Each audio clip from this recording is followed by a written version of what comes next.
Muy buenos días a todos y a todas. En este segundo panel tengo el honor de presentar a dos personas que me voy a referir a su presentación solo para información de los que son más jóvenes, porque son personas que no requieren presentación, ampliamente conocidas y de gran bagaje y aporte a muchos países. Margarita Flores es una persona que ha trabajado en CEPAL, en Naciones Unidas, muchos años con la FAO, estuvo aquí como subdirectora para América Latina y representante en Chile, y ahora me cuenta que se acaba de retirar de la UNAM, donde estaba desempeñándose en la Secretaría Académica e Investigadora del Programa Universitario de Estudios del Desarrollo. Margarita ha trabajado por mucho tiempo en seguridad alimentaria y es una persona experta en la materia. El doctor Jacques Chanchol, bueno, es una persona, un personaje en este país, profesor emérito de la Escuela de Altos Estudios de París, director del doctorado en estudios de las sociedades latinoamericanas, y es el impulsor inmenso de la reforma agraria de este país. Fue ministro de Agricultura de Salvador Allende y es una persona que ha trabajado mucho también en seguridad alimentaria, en su internalización, y es un gusto y un honor tenerlo en este panel, doctor Chanchol. Así que, sin más preámbulo, porque como digo, no es necesario, vamos a comenzar con las damas primero. Así que, Margarita, por favor, tienes 20 minutos, y como no quiero tener la misma fortuna de los árbitros, ella es la que da la tarjeta roja, no yo. Muchísimas gracias. ¿Es este o este? No sé si eso no funciona. Muchísimas gracias por la presentación y sobre todo muchas gracias a RIMISP por la invitación a participar en este homenaje a un gran querido amigo, Alejandro Shekman. Siempre tenemos el problema de Alexander y Alejandro resulta que es. Yo conocí a Alejandro en la época del SAM, del Sistema Alimentario Mexicano, en México, en la División Agrícola Conjunta CEPAL-FAO, a la que yo me integré muchos años después, pero estuve con él en el proyecto que Alejandro coordinaba en América Central sobre estilos de desarrollo y seguridad alimentaria en América Latina. Me costó trabajo encontrar los documentos de Predesal, pero me di el gusto de volver a revisar lo que fueron las reflexiones de Alejandro en esa época y que después se volvieron un clásico también en un artículo de la revista de la CEPAL en 1988 al que me voy a hacer referencia después. En mi presentación, lo que yo quisiera examinar, como decía otro de los colegas, pues son cambios en lo que han sido los enfoques sobre la seguridad alimentaria en los últimos 50 años.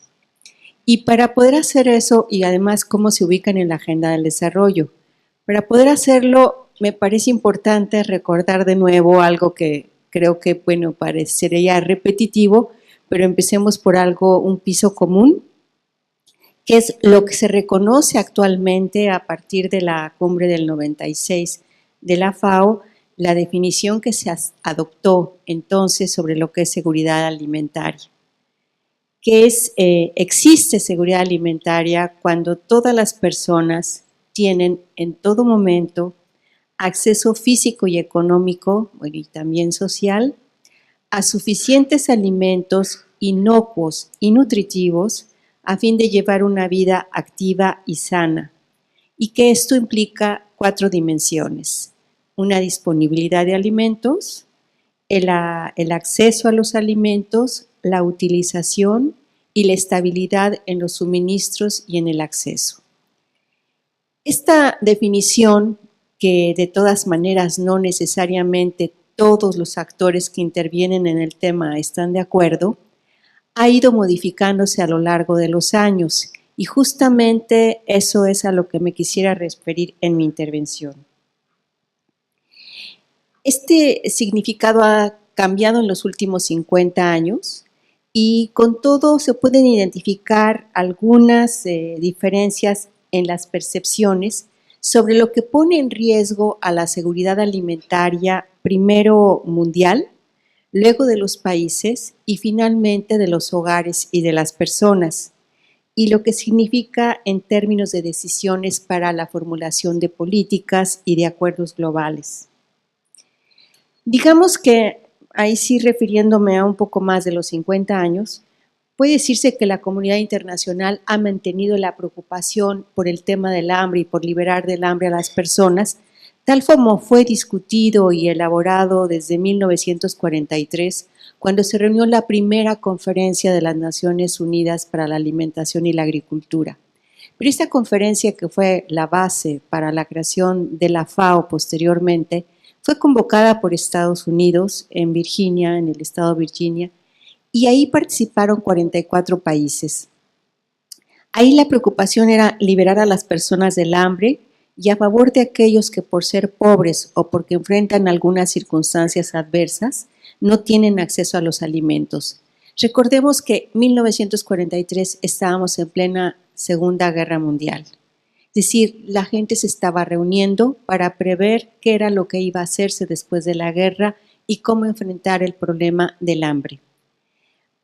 Es evidente que respecto a lo que se ha hecho en los últimos años es importante, pero de alguna manera no se ha hecho con la intensidad o con todas las políticas requeridas, porque de otra manera no podríamos entender por qué el 11% de la población en el mundo sigue padeciendo hambre. Resulta paradójico que millones de personas no puedan ejercer su derecho a la alimentación cuando esto fue declarado derecho humano hace más de 70 años. Cuando entró en vigor el Pacto Internacional de los Derechos Económicos, Sociales y Culturales en el 76, fue cuando este derecho ya fue vinculante, es decir, un compromiso de los estados. Sin embargo, pasaron otros 20 años, en el 96, para que la Cumbre Mundial de la Alimentación de ese año asumiera como compromiso de nuevo retomar el tema del derecho a la alimentación. Bueno, del 96 pasamos al 2004, cuando en el 2004 finalmente fue aprobado por la FAO, después de 2 años de estudios de un grupo de trabajo, como un derecho, más bien aprobaron lineamientos para la adopción, para la realización progresiva del derecho a una alimentación adecuada en el contexto de la seguridad alimentaria mundial. Es más o menos entonces recientemente que se van articulando los conceptos de derecho a la alimentación y seguridad alimentaria. ¿Cuáles son los principales cambios que se pueden identificar en el enfoque sobre la seguridad alimentaria? Digamos, hay muchos estudiosos del tema, de hecho, algunos de ellos, Maxwell y otros de sus colegas, identificaron como 200 definiciones por ahí del principios del año 2000, pero también han ido identificando algunos cambios que ellos definen 3, a mí me gustaría agregar 2. El primero es que se modifica o se cambia la visión de lo global y lo internacional a lo local y lo familiar. El segundo cambio es que se pasa de la visión de la producción y de la disponibilidad global al acceso de las familias y las personas como objetivo de la seguridad alimentaria. El tercer cambio tiene que ver con los indicadores de medición de la seguridad alimentaria. Antes eran, y ahora todavía, indicadores de alguna manera objetivos, y se está cada vez más llegando a indicadores de carácter subjetivo que hablan de la experiencia de las personas. Entonces, a esto yo quisiera agregar 2 temas más.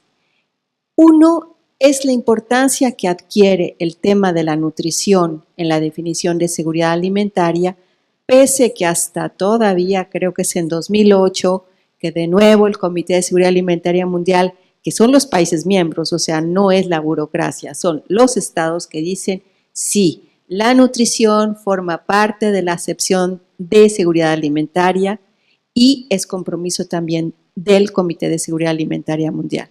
Pero es importante que ahora sí se considera como algo explícito.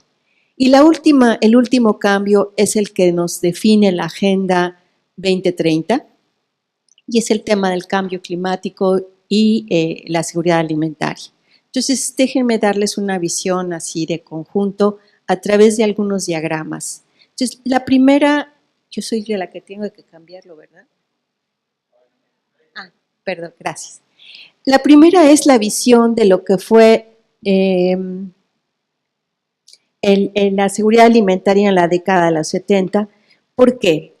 Fijémonos en lo que ha pasado en el mundo. En los últimos 50 años han habido dos crisis alimentarias globales, ¿no? La primera fue en los años 70, la segunda en la primera década de este siglo y que siguió todavía en esta década todavía. En los años 70, en el 1972, se conjugan una serie de fenómenos climatológicos adversos para que las cosechas empiecen a reducirse de una manera alarmante, los precios suben y por lo tanto se llega a algo que se llamó la crisis de la escasez. Un problema que estaban analizando los gobiernos en las décadas anteriores, en 50 y 60, era que había una sobreoferta y cómo manejar los excedentes. De hecho, en los años 50 es cuando se formulan los primeros programas de ayuda alimentaria, pero como una manera de deshacerse de los excedentes sin reducir la producción. Es cuando aparece la famosa ley pública de los Estados Unidos, la famosa PL 480, que por muchos años y por muchas décadas fue en la manera básica como se financiaban los organismos de planeación de agricultura, por lo menos en los países centroamericanos. Todos vivimos eso. Y además era una manera de vender excedentes, financiar a los gobiernos, pero además era un arma mágica de diplomacia externa, de cooperación manejada. En cambio, al principio de los 70 viene esta crisis más bien de subproducción, de exceso de demanda y de desastre en los mercados internacionales, porque algunos países grandes consumidores, al darse cuenta de la baja en la producción, empezaron a presionar al mercado internacional de tal manera que las reservas bajaron de manera rápida. Esto fue algo parecido a lo que pasó en los años 2007, pero con ciertos cambios en los años 2000. Entonces, ¿cuál fue la preocupación de los países en ese momento? Se convoca a partir de las Naciones Unidas, convocan a la cumbre, a una conferencia sobre la alimentación en el 74, y algo que le decía Jacques Schonchol, que me encantó cuando estaba leyendo las notas, pude darme cuenta que Jacques fue uno de los que participaron en la conferencia de Roma, previa a la cumbre de Roma, ¿no? Previa a la conferencia que convocaba a Naciones Unidas y que era para dar línea, orientaciones a lo que se discutiría en la conferencia. Así es que me siento todavía más privilegiada de estar compartiendo la mesa con Jacques. En esa discusión, en ese año, ¿qué fue lo que se discutió? Necesariamente cómo manejar los excedentes, cómo aumentar la producción en los países en desarrollo y cómo estabilizar los mercados. La gran discusión fueron las reservas y la gran discusión los programas de largo plazo de ayuda alimentaria. Sí se creó un fondo para la cooperación para la agricultura y por lo tanto, ¿cuáles eran los objetivos de la seguridad alimentaria a nivel global? La disponibilidad suficiente y la estabilidad. Y para lograr estabilidad, de alguna manera, crear herramientas de auxilio como eran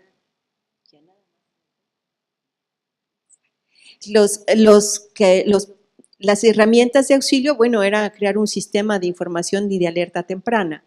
Efectivamente, cosas que se han venido haciendo desde esa época hasta el presente. Se crea un fondo, el FIDA, el Fondo de Inversiones para la Agricultura, en donde los Estados Unidos manejaron muy bien su política para que fueran los países de la OPEP los que financiaran el fondo. A nivel nacional, los países en desarrollo, la propuesta era que aumentaran la producción mediante esa cooperación y la duda estaba en si podían o no manejar algunas reservas. Los países grandes exportadores, lo que les importaba era el manejo de reservas y la ayuda, como había dicho antes. Una cuestión que fue importante es de que finalmente, si bien se manejaba la importancia de formular o de guardar una reserva de 10 millones de toneladas de cereales y guardar una particularmente para atender las emergencias, lo que nunca quedó claro es quién debería de administrar la reserva, porque eso era ceder soberanía en la cual los países desarrollados nunca han estado de acuerdo.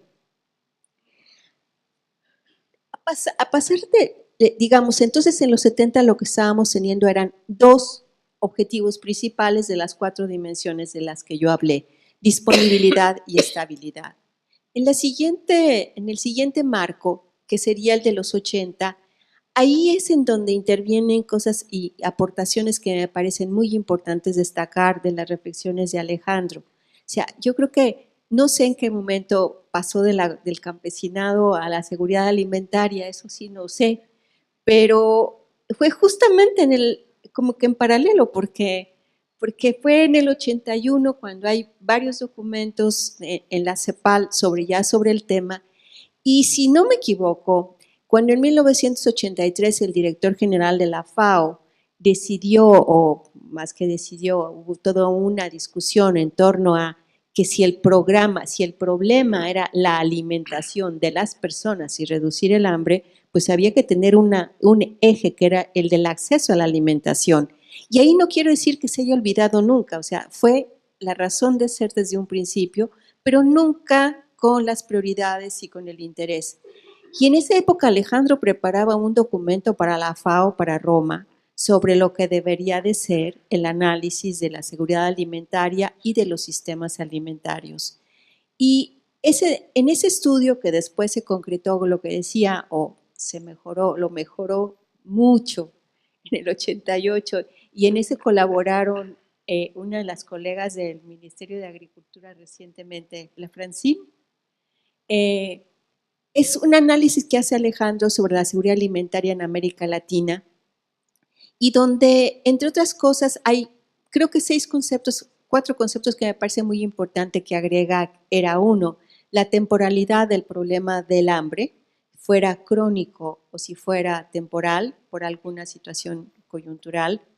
Y el otro tema era efectivamente el de la disponibilidad y el acceso, o sea, ¿cuál era la combinación posible de eso? Y por otra parte, y ese tema fue después recogido en informes del Banco Mundial en el 86 también. El otro tema era efectivamente cómo analizar el sistema alimentario, y en donde sí incorpora Alejandro la visión de la tipología, pero para todo a lo largo de la cadena alimentaria. Entonces, es muy importante de que el tema de la seguridad alimentaria no es en general, no se analiza en lo general, sino cómo vamos teniendo niveles, lo global, el país, el hogar y el individuo, y si ahora es coyuntural o si es estructural, y además, ¿cuál es la relación que tienen los actores en esa cadena alimentaria? Entonces, en 1980 lo que tenemos es un nuevo eje, el acceso, y además tenemos todo el tema de la alerta temprana desarrollado con mucha fuerza, todo el manejo del mercado internacional y la ayuda alimentaria. Pero a nivel nacional, aun y cuando no es recogido en todas partes, pero sí está el tema del sistema alimentario y la heterogeneidad de los actores. Digamos que a vuelo de pájaro, si vemos qué es lo que pasa en los 90 que pasamos a la otra, nosotros ahí ya tenemos cambios que se van introduciendo en el análisis, y uno muy importante surge de UNICEF, del programa del Fondo de las Naciones Unidas para la Infancia, que para el análisis de los trabajos y de los programas para la infancia, sobre todo en alimentación, busca examinar las diferencias entre las causas y los efectos o las manifestaciones. Y eso se va sumando a la discusión que se viene dando en mediados de la década, cuando viene o la cumbre de la alimentación de 1996, sobre la necesidad de tener una colaboración más estrecha con otros actores. En definitiva, la nutrición es tema de salud, es tema de salud pública. Dirían, entonces no entra dentro de los ministerios de Agricultura. Posiblemente esa sea la razón por la cual los debates internacionales hayan sido tan difíciles, porque no todos los ministros de Agricultura tenían la visión amplia de lo que significaba todo el tema alimentario. Entonces, ¿cuál es una de las grandes diferencias que vemos? Primero es entender el contexto internacional en el que se desenvuelve y se maneja el problema, y cuál es el contexto nacional en cuanto a institucionalidad, marco jurídico, políticas de desarrollo, qué es lo que se considera y qué es lo que crea, porque el tema del acceso a los alimentos no se va a resolver en el marco propio del sistema alimentario. Va más allá y esa definición no es nueva. Aún desde el 1943 se vinculaba el hambre con la pobreza. Entonces, si no hay esas otras intervenciones mucho más amplias, es difícil abordar el tema del hambre desde el punto de vista del acceso. Entonces, ¿qué es lo que pasa?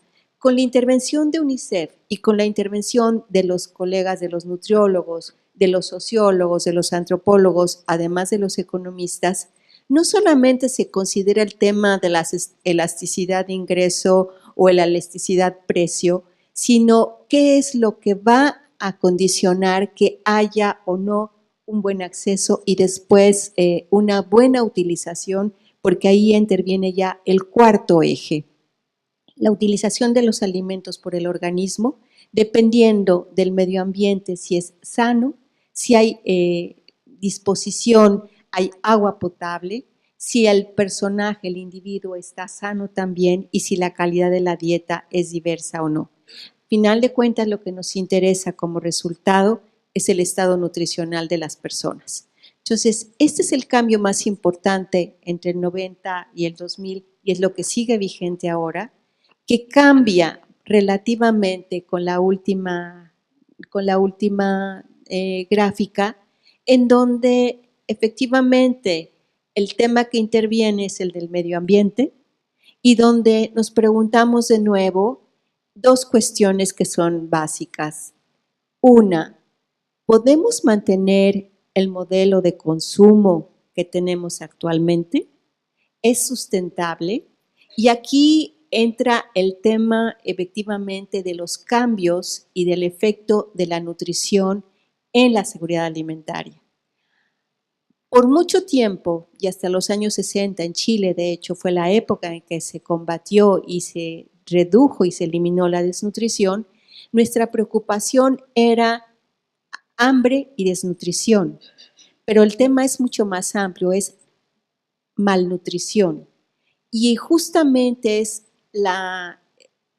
el haber expandido o la capacidad de expansión del modelo de consumo rico en grasas, en azúcares, en sodio, en sal, bajo en fibra, también rico en proteínas de origen animal, ha dado por resultado, en combinación con el cambio en el estilo de vida, un problema de salud pública que es el sobrepeso y la obesidad.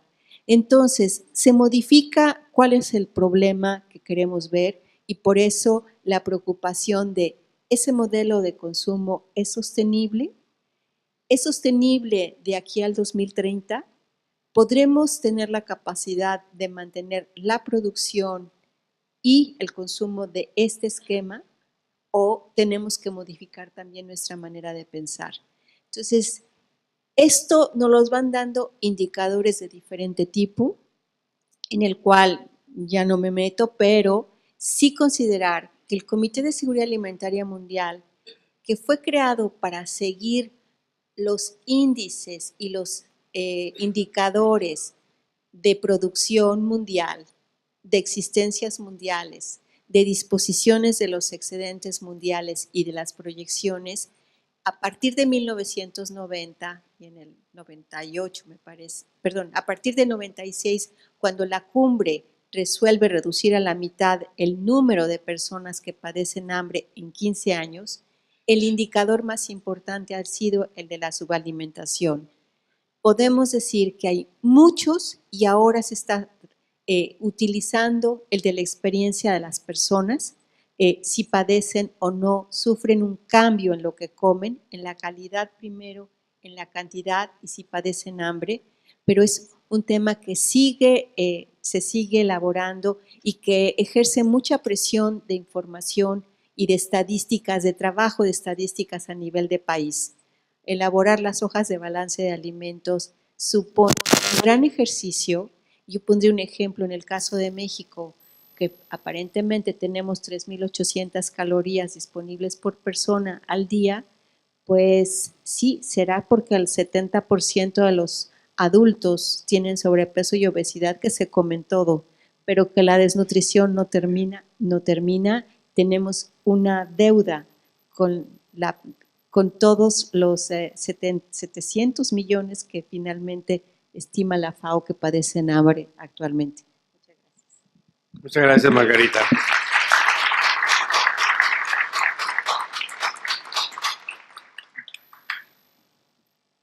Doctor Chonchol.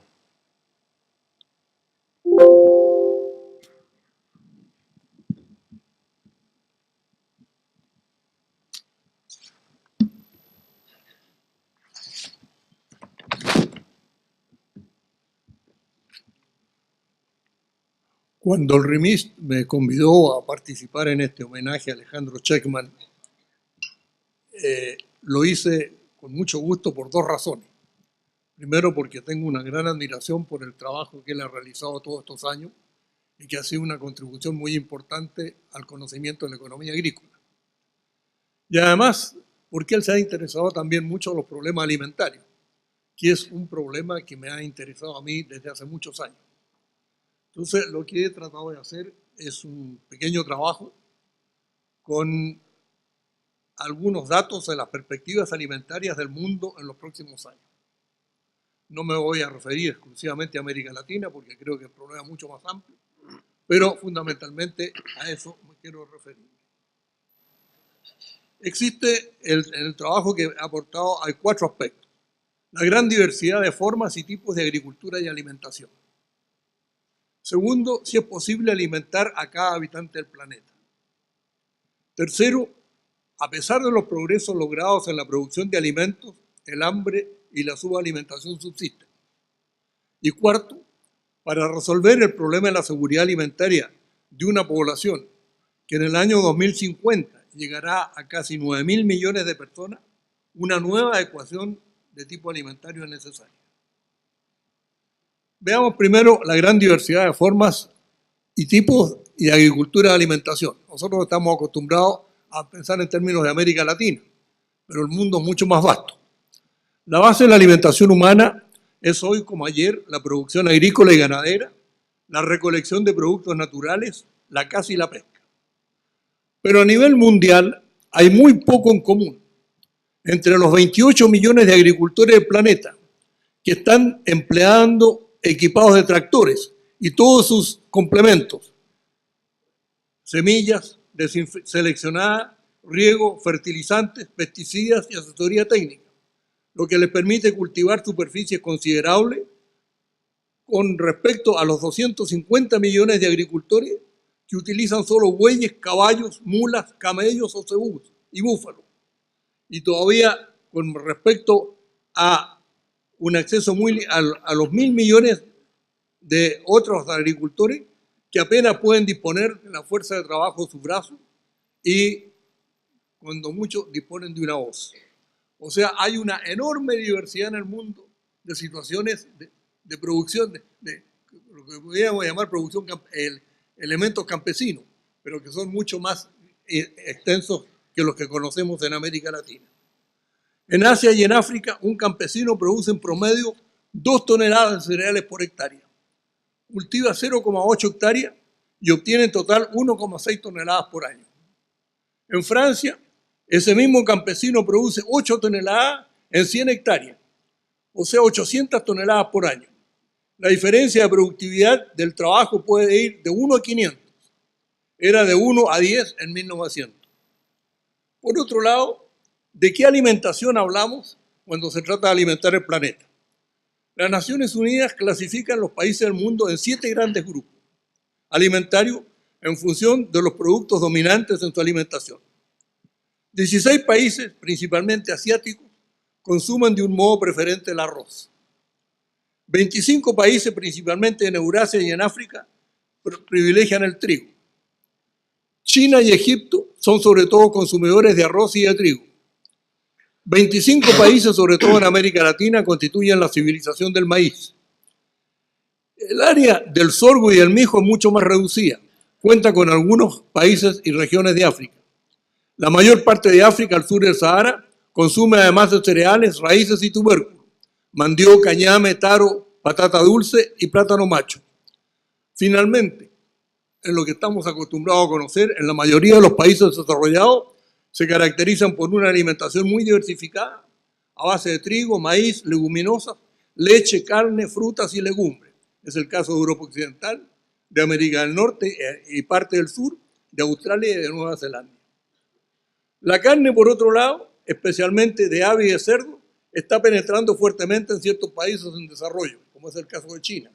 En los últimos decenios ha aumentado considerablemente su consumo de carne de cerdo. Los cereales, fuente principal de la alimentación alimentaria a nivel mundial, no son producidos solo para los hombres. Los animales de crianza y consumo consumen actualmente el 44% del conjunto de las cosechas, a lo que se agrega cada vez más ciertas leguminosas, como en el caso de la soya. Para alimentar a un hombre se necesita en promedio cerca de 1 kilogramo de cereales por día, 330 kilos por año en los países desarrollados y 173 en los países en desarrollo. Pero si los cereales son la base de la alimentación humana, no son suficientes, puesto que no aportan las proteínas necesarias para satisfacer todas las necesidades alimenticias. Entonces es necesario complementar las dietas alimentarias. A lo largo del mundo y según los climas se agregan a las dietas alimentarias diferentes leguminosas, porotos, arvejas, lentejas, maní y soya, que fijan naturalmente el nitrógeno del aire. Además son excelentes proveedores de proteínas que pueden reemplazar en gran parte las proteínas animales. Después de la leguminosa viene en la alimentación humana los tubérculos, papas, ñames, tapioca, etc. y las raíces, zanahoria, rábanos, habas y mandioca. En un gran número de países la diversificación alimentaria llega hasta aquí. Los productos señalados son cocinados en asociación, lo que constituye la base de la cultura alimentaria de los pueblos.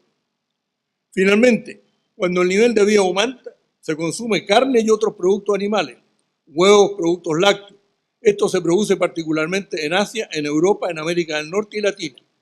En cambio, en África, al sur del Sahara, en el Medio Oriente y en África al norte, se tienen grandes necesidades alimentarias, el consumo de proteínas ha tenido hasta ahora menos oportunidades para diversificar su consumo alimentario. El consumo mundial de pescado, por otro lado, también tiene grandes diferencias de un país a otro. Segunda pregunta, ¿es posible alimentar a cada habitante del planeta? Sí, y para ello, a lo largo de la historia, se recurrió a distintos procedimientos. Después de la caza, la pesca y la recolección de productos naturales, y cuando comenzó el cultivo, el procesamiento más antiguo fue el aumento de las tierras cultivadas, para lo cual se requería distintos métodos. Cultivar tierras no utilizadas anteriormente, inclusive tierras menos aptas para la agricultura, como las tierras montañosas ocupadas por florestas. En muchas tierras montañosas se diseñan cultivos en terrazas, como lo hicieron los incas en el antiguo Perú y como lo siguen haciendo en China hoy día. Uno va a los bordes del Yangtze y ve una enorme cantidad de terrazas para poder aumentar la disponibilidad de tierra, que son absolutamente insuficientes dada la población que tiene China. El aumento de la intensificación de cultivos, es decir, la obtención de varias cosechas complementarias en un mismo año, también fue utilizado donde se disponía de buenas tierras y de condiciones climáticas favorables. La disminución de las pérdidas de cosecha, por malas condiciones de conservación ha sido también un recurso importante para aumentar la producción. La FAO estima que a nivel mundial se pierde al 10 al 15% de las cosechas por malas condiciones de conservación. Esto puede llegar en algunos casos al 50% por pérdida de grano, producción del stock, ataque de pájaros, roedores, insectos o malas condiciones de conservación. La propuesta más reciente en los años 60 para responder a la necesidad alimenticia del planeta, sobre todo la inquietud del hambre y las escaseces de alimentos, ha sido la Revolución Verde. No me voy a detener, todo el mundo sabe lo que es la Revolución Verde, pero no cabe la menor duda que ha sido una contribución muy importante al incremento de la producción de distintos alimentos, sobre todo de cereales. El modelo de la Revolución Verde se extendió sobre todo al Asia, donde las reformas agrarias y las inversiones en riego han sido muy importantes. En todas partes las políticas de apoyo han sido eficaces y en el modelo técnico se desenvolvió a base de variedades de alto rendimiento, aporte significativo de fertilizantes y de productos fitosanitarios, lo que condujo a un incremento rápido de la producción. En apenas 2 decenios, países alcanzaron la autosuficiencia alimentaria y dispusieron de excedentes de cereales. En América Latina, las técnicas de la Revolución Verde interesaron sobre todo a las grandes explotaciones, cuyos responsables tenían una actitud empresarial y que se orientaron sobre todo a los mercados de exportación, producción de maíz, de trigo, de soya, de algodón y de arroz. El caso del aumento de la producción de maíz y de soya en Brasil y Argentina ha sido espectacular en los últimos años. Por último, la crianza y engorda de animales también se ha desarrollado mucho en América Latina, particularmente en 2 países de la región, en Argentina desde antes de la Primera Guerra Mundial y en Brasil sobre todo en los últimos años.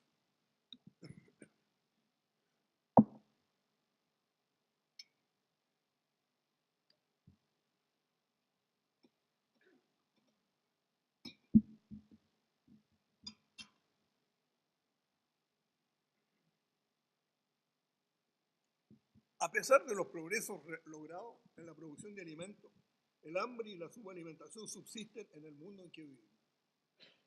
Aún teniendo en cuenta los progresos obtenidos en la Revolución Verde y el aumento de tierras cultivadas, el hambre y la subalimentación subsisten.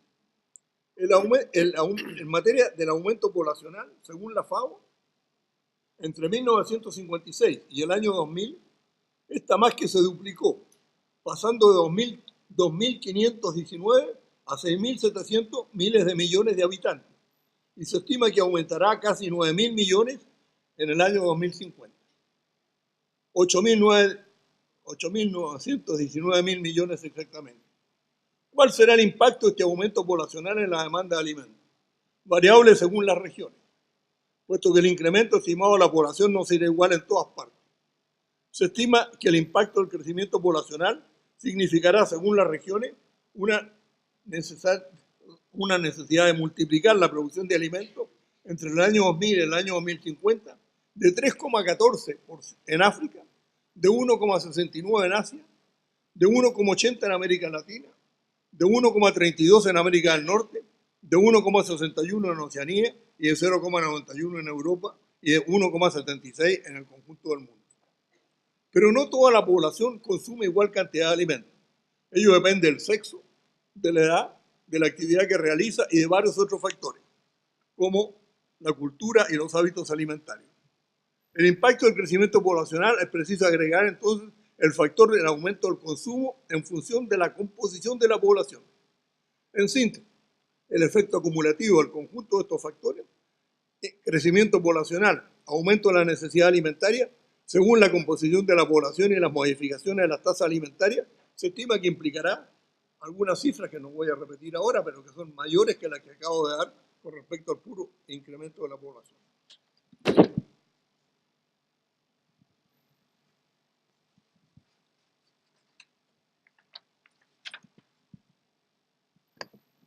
En el mundo en que vivimos, una persona de cada 7 dispone de alimentos suficientes porque la causa fundamental de la alimentación es la pobreza. Con un nivel de ingreso de hasta $1 diario, habría en el mundo 1.200 millones de personas en situación de pobreza absoluta. Bajo $2 diarios, el número de pobres llega a cerca de 3.000 millones. Los subalimentados se cuentan en torno hoy día, según las distintas estimaciones, en torno a los 1.200 millones.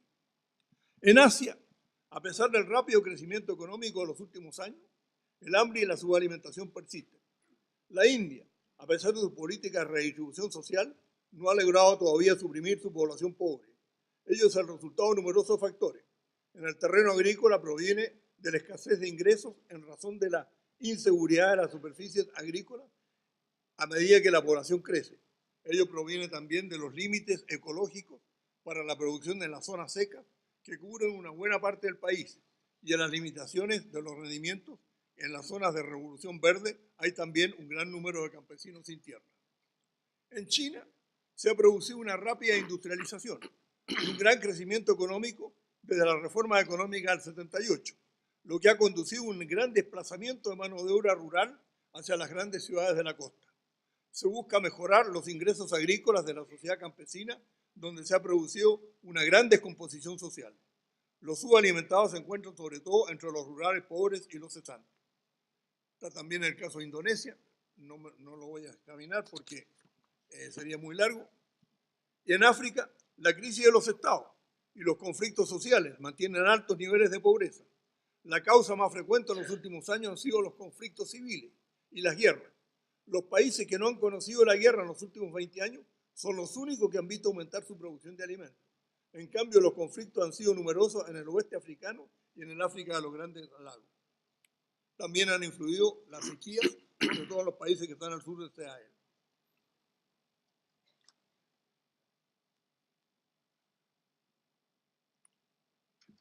Hay además un fenómeno nuevo que se está produciendo en ciertos países africanos que es bastante serio. Es lo que se ha estimado como lo llamamos land grabbing. El caso más increíble es el de Etiopía.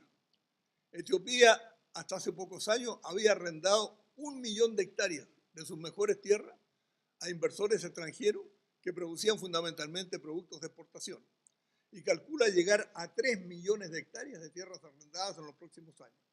Esta política land grabbing se ha extendido también en Europa, en Asia, en América Latina, sobre todo por una serie de inversores internacionales que, sea para asegurar la alimentación de sus países o para hacer grandes negocios, están cada vez más adquiriendo tierra que las dedican a cultivos comerciales o otro tipo de exportación y que fundamentalmente se drenan a la producción alimentaria de los propios países.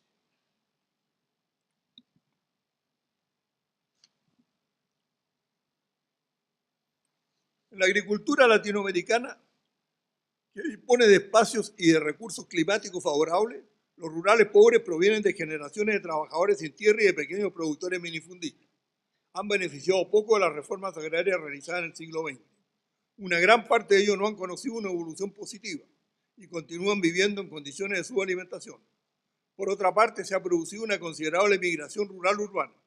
Muchos habitantes de la zona de Amazonia brasilera, de la costa atlántica de América Central o de la Araucanía chilena han emigrado y sus condiciones de vida y alimentación en las zonas de migración son bastante precarias en las ciudades o en las zonas rurales, altiplano de Chiapas, altiplano guatemalteco, zonas indígenas de Nicaragua y de los Andes. Todas estas zonas viven en situación de crisis alimentaria casi permanente por la pobreza de las pequeñas explotaciones. ¿Y qué decir del Caribe? Donde los ciclones, los terremotos y otra serie de cosas han tenido una serie de consecuencias, no es más que examinar el caso de Haití. Ahora, ante este cuadro, ¿qué hacer para resolver el problema alimenticio de esta población que está creciendo, que en parte está subalimentada y que tiene difíciles condiciones de producción? Por lo tanto, yo pienso que para resolver el problema de la seguridad alimentaria de una población que en 2050 llegará a casi 9.000 millones de personas, se necesita elaborar una nueva ecuación alimentaria que se compone de varias partes. Por un lado, está el incremento de las tierras de cultivo. Para ello será necesario el cultivo de nuevas tierras.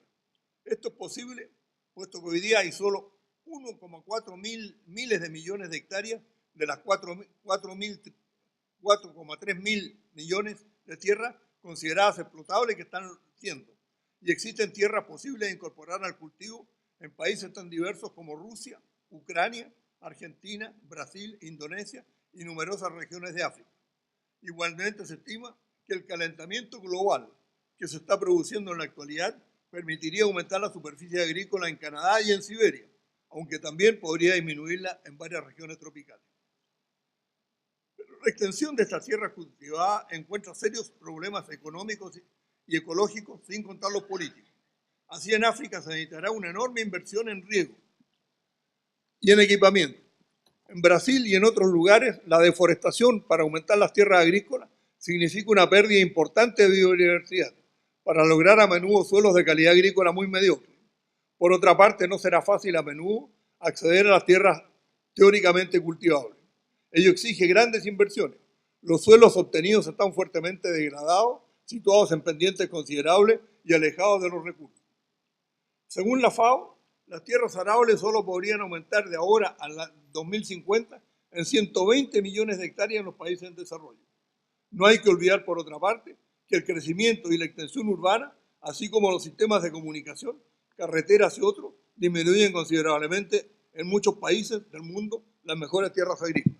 No hay más que pensar en términos modestos lo que está ocurriendo en Chile, con la famosa moda que ha venido en los últimos años de parcelar las mejores tierras que rodean las ciudades para constituir parcelas de tipo weekend, y que está restando a la poca tierra agrícola que tiene este país algunas de las mejores tierras que ya no vamos a contar más para ellas porque ya están urbanizadas, con casas y con otra serie de ventajas. Para ello habrá que aumentar además las tierras regadas. El 50% de la alimentación producida en la India e Indonesia, el 70% en China y el 80% en Pakistán proviene de tierras regadas. En cambio, solo el 5% de las tierras arables de África al sur del Sahara están regadas. En la medida en que el riego permite obtener rendimientos 2 a 5 veces superiores a los de las tierras no regadas, las posibilidades de incrementar la producción de África son considerables, sobre todo si ello va acompañado del uso de fertilizantes de semillas mejoradas, y en conjunto de las técnicas de la Revolución Verde. El uso de fertilizantes alcanzaba en 2007 a 250 kilos por hectárea en promedio en Europa Occidental y en los Estados Unidos, a 73 kilos por hectárea en América Latina y no sobrepasaba los 9 kilos por hectárea en África al sur del Sahara. ¿Ah? 2 minutos. Bueno, los otros elementos, el tiempo se me acaba, otro elemento clave de la ecuación alimentaria es enfrentar el impacto del cambio climático en la actualización de los sistemas alimentarios. El cambio climático está produciendo una serie de cosas muy serias, sobre todo en alza de los océanos, especialmente en los países asiáticos. Algunas de las mejores tierras regadas de los países del sur de Asia, de Java, de Indonesia, de la India, del sur de Asia, se están perdiendo hoy día definitivamente como consecuencia de la inundación, de la subida a los mares y de la pérdida de tierras agrícolas en lugares que están extraordinariamente urbanizados. Por otro lado, el otro problema serio que tenemos es que en la medida en que sigue la producción de productos, la consuma de productos animales, los cereales y las leguminosas cada vez más se están desviando hacia esa producción y por lo tanto restándose a las disponibilidades para los seres humanos. A lo que hay que agregar una nueva moda que ha surgido en los últimos años, el uso de los cultivos como biocombustible. Cada vez más en distintos países del mundo se están utilizando las tierras para producir biocombustible, porque en la medida en que los combustibles tradicionales se están haciendo más caros, cada vez más están algunas de las mejores tierras agrícolas. Hay un cálculo que no se los voy a dar hoy día, pero que significa que ya un 5 o 6% de las tierras cultivadas a nivel mundial están destinadas a biocombustible y esto está aumentando cada vez más. Por último, y para no alargarme, un elemento fundamental es la disminución de las pérdidas. Creo que es fundamental en este sentido que en los países en desarrollo se pierde actualmente entre el 15 y el 35% de la producción en el campo y otro 10 a 15% por la falla de transporte y almacenamiento. En el caso de los cereales, las causas de pérdidas son múltiples: pérdida de granos durante las cosechas, pérdidas durante el almacenamiento, ataques de pájaros, de roedores, etcétera, etcétera. Por otra parte, es necesario afrontar el impacto negativo sobre los recursos productivos disponibles, ya decía, del cambio climático y de la moda que se viene imponiendo de la comida food fast. esto que viene siendo impuesto por las grandes empresas multinacionales occidentales, que penetra cada vez más en los países en desarrollo, significa un consumo enorme de productos, de grasas y otra serie de productos que requieren cereales, que requieren otros productos agrícolas, que no son lo mejor desde el punto de vista alimenticio, pero que drenan las disponibilidades de cereales y de azúcares para los otros pobres.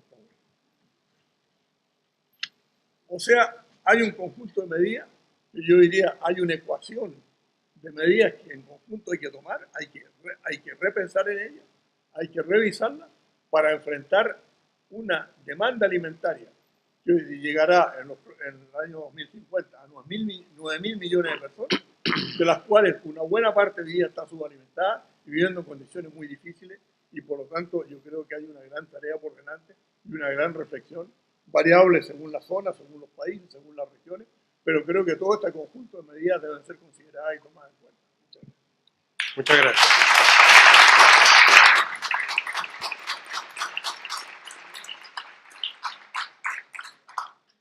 Muchas gracias a ambos. Entiendo que seguimos a la discusión inmediatamente, ¿verdad?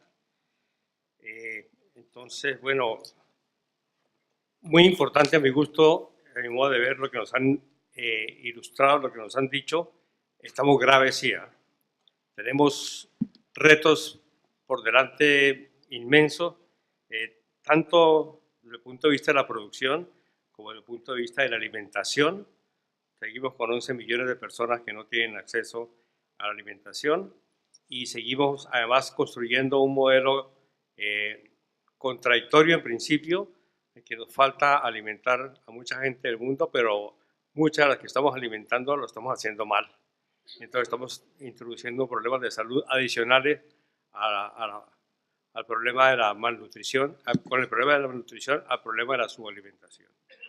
Entonces aquí hay mucho que conversar, seguramente hay muchas aristas de las políticas y muchas aristas de la decisión política de no alimentar a 11 millones de habitantes cuando tenemos una superproducción mundial actual de comida, que me imagino que ustedes querrán entrar a discutir y apuntar. Así que, sin más preámbulos, ofrecemos la palabra y vamos a hacerlo como se hizo en el panel anterior. Tomamos unas 2, 3 intervenciones y venimos a los expositores. Aquí hay 1, 2, 3. Muchas gracias por las presentaciones, Jackie, Margarita. Mi pregunta tiene que ver con cuál es el espacio que queda aún en países como los de América Latina para las políticas públicas cuando tenemos sistemas agroalimentarios que fundamentalmente hoy día dependen de decisiones de empresas privadas.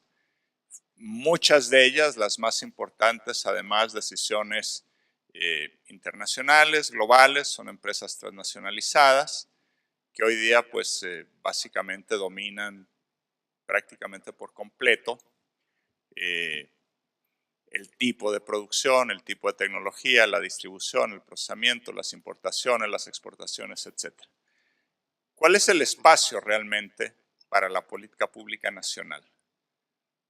¿Qué puede hacer un gobierno de un país latinoamericano? No pensemos solo en los más grandes, sino en los medianos y los pequeños, para tratar de gobernar sus sistemas agroalimentarios. Perdón, mi nombre es Julio Verdegué, soy investigador principal de RIMISP. Gracias. ¿Había otra persona para acá tú?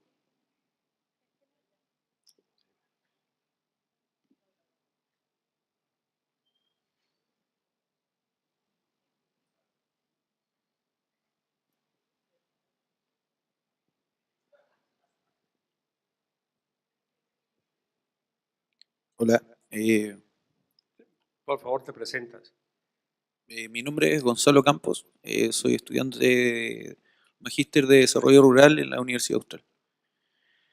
Quería pedir la opinión acerca o cómo ustedes ven las perspectivas de una estrategia a argumentando también sobre lo que la pregunta anterior, la estrategia de fomento de producción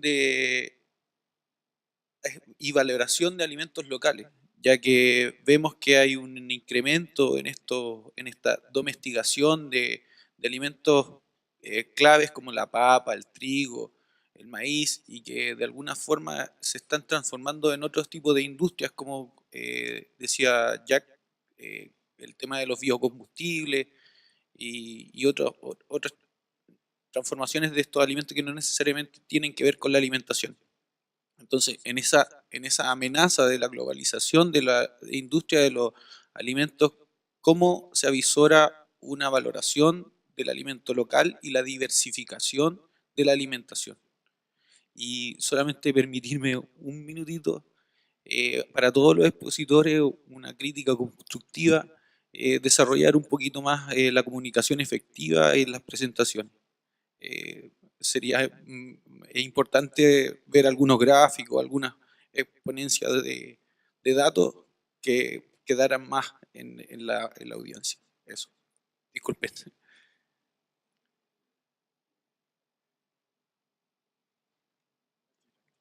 Gracias. Gracias. Nuevamente, perdón que retomo la palabra, pero esta vez sí seré breve. Michel Schleffer, Cooperación Francesa en la CEPAL. Tres comentarios. Margarita, gracias por tu presentación, que la reseña histórica de la seguridad alimentaria y al final nutricional, que nos hace ver contradicciones entre el enfoque de salud pública y al final la mayoría de las políticas públicas del sector agropecuario, en particular la mayor parte en el agrobusiness, que no están en salud pública. Dos comentarios. Primero, un honor saludarle, señor Sonchol, con respeto y admiración. Un comentario, ha tocado un punto que me parece fundamental, que es lo de las pérdidas en la cosecha y en toda la cadena post cosecha. Sobre ese punto, mi comentario es que me parece que si solamente lo miramos para América Latina y el Caribe, llega hasta más de 20-25%. ¿Dónde aparecen las políticas? En las medidas concretas, no solamente de estudios y de trabajos, para mejorar la seguridad alimentaria y nutricional. Me queda un poco en el aire si efectivamente está tomado en cuenta. Y el tercer y último comentario es sobre degradación de suelos. Es un tema muy amenazante, no solamente en hectáreas, superficie, sino también en calidad de tierras que se están perdiendo. Solo aprovecho para mencionar una iniciativa en el marco de Naciones Unidas, en el convenio, la convención, mejor dicho, de lucha contra la degradación de suelos, que se llama en castellano Land Degradation Neutral, es decir, buscar la neutralidad de la degradación de los suelos, que genera buenas prácticas para compensar pérdidas por urbanización o degradación en otras prácticas como agroforestería para, vale la redundancia, balancear esas pérdidas. Eso, gracias. Muchas gracias, muy amable. Paremos por el momento y le damos la palabra a los panelistas y luego retomamos si tenemos tiempo.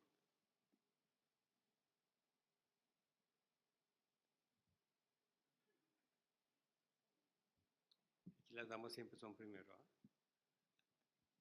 Gracias, Germán. Bueno, yo creo que la pregunta de Julio respecto al espacio para las políticas públicas, primero que nada me parece que lo que habría que preguntarnos, más que si hay espacio, es si los estados y más que los gobiernos tienen la intención de tener políticas públicas alimentarias. Y América Latina es un poco es un mosaico, ¿no?, de los países que tienen en su constitución reconocido el derecho a la alimentación, pues la mayoría están en América Latina, pues son como 15 de los 30 que lo han incorporado. Y México no es ajeno, y el ejemplo que más conozco, yo diría que en México hay una ausencia de política alimentaria, en todo caso lo hay fragmentadas. Y la intención de ver los cambios en los enfoques de la seguridad alimentaria es ver cómo pese a que tenemos indicadores sobre la seguridad alimentaria que se van enfocando a cada una de las dimensiones, depende de la prioridad que se ponga en la agenda de desarrollo a lo que se le va a dar importancia. Y hasta ahora no vemos que en las políticas haya una reflexión por parte de las autoridades respecto a qué se quiere y hacia dónde se camina, qué se quiere, en qué se pretende ser posiblemente autosuficiente. ¿Por qué México importa el 80% del arroz que comemos? Pues entre otras cosas porque tampoco somos lo mejor para producir arroz, posiblemente. Pero hay cierta cuestión que aquí otra cuestión de las contribuciones de Alejandro era respecto a las características deseables de un sistema alimentario y de la disponibilidad de alimentos. Y uno es la autonomía, que yo creo que ahora se compagina con la exposición respecto a la soberanía alimentaria. ¿Hasta qué punto una sociedad está dispuesta a depender de su seguridad alimentaria de fuera? Entonces, esa discusión no existe y ahí es donde yo creo que también la intervención de la mesa anterior sobre los ministerios de Agricultura es que no tenemos institucionalidad de seguridad alimentaria. Nos está faltando un enfoque diferente. Gracias. Bueno, yo trataré de hacer